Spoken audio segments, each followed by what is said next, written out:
എന്തോ ചേച്ചാ?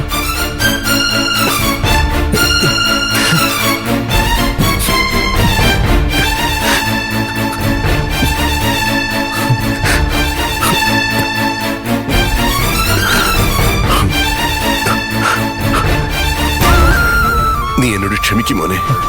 എന്താ അച്ഛ ഇത്? അച്ഛൻ എന്തിനാ എന്നോട് ക്ഷമ ചോദിക്കുന്നത്? നിനക്ക് സ്വപ്നങ്ങൾ ഉണ്ടായിരുന്നല്ലോ നിന്റെ ജീവിതത്തിൽ വരാൻ പോകുന്ന പെൺകുട്ടിയെ കുറിച്ച്. ആകാശേ, നിനക്ക് ഞാനൊരു പെൺകുട്ടിയെ മുന്നിൽ നിർത്തി തന്നു, അതും നിന്റെ സമ്മതം പോലും ചോദിക്കാതെ.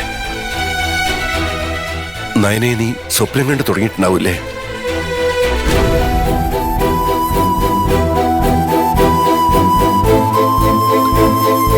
നിന്റെ മനസ്സിലെ സങ്കല്പങ്ങളെ കുറിച്ച് പോലും ചോദിക്കാതെ ഞാനെടുത്ത തീരുമാനം.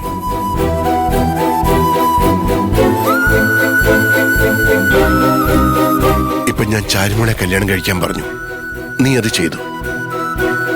എന്നും എന്റെ ആഗ്രഹങ്ങൾക്കും ഇഷ്ടത്തിനും കൂടെ നിന്നവനാ നീ. നിന്റെ ആഗ്രഹങ്ങൾക്കൊന്നും എനിക്ക് കൂടെ നിൽക്കാൻ കഴിഞ്ഞിട്ടില്ല. അച്ഛാ, എന്തിനാ ഇനിയിപ്പോ അതൊക്കെ ആലോചിച്ച് മനസ്സ് വിഷമിപ്പിക്കുന്നത്? എല്ലാം ചാരുമോളുടെ ജീവിതത്തിനും സന്തോഷത്തിനും വേണ്ടിയായിരുന്നു. ശാന്തപ്പന് ആദ്യം അവർക്ക് വേണ്ടി ഒരുത്തനെ കൊണ്ടുവന്നു. അവനെക്കുറിച്ച് മനസ്സിലാക്കിയ നമ്മള് അത് വേണ്ടെന്ന് വെച്ചു. അന്ന് ശാന്തപ്പന്റെ വാശിയുള്ള ചോദ്യങ്ങൾക്ക് മുന്നിൽ അരവിന്ദനെ കൊണ്ട് ചാരുവിനെ കല്യാണം കഴിപ്പിക്കാമെന്ന് വാക്കും കൊടുത്തു. അത് ചാരുമോളുടെ തെറ്റായിരുന്നില്ലല്ലോ, എന്റെ തെറ്റല്ലേ?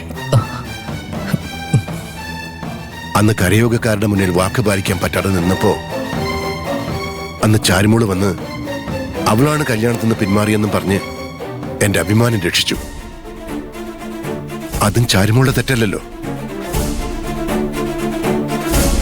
ഹേമ അരവിന്ദനും ചേർന്ന് ഈ കല്യാണം മുടക്കി എന്ത് ചെയ്യണമെന്ന് അറിയാതെ നിന്നപ്പോ നീയേ ഉണ്ടായിരുന്നുള്ളൂ എന്റെ മുമ്പില്. അത് ചാരുമോളുടെ തെറ്റല്ല.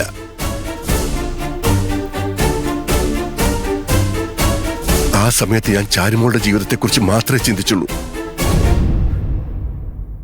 നിന്റെ സ്വപ്നങ്ങളെ കുറിച്ച് പോലും ഞാൻ ചിന്തിച്ചില്ല.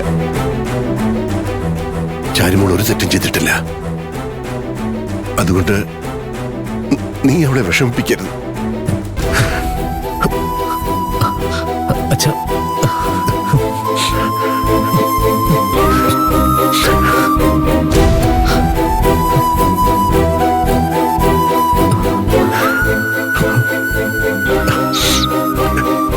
ചെല്ലേ.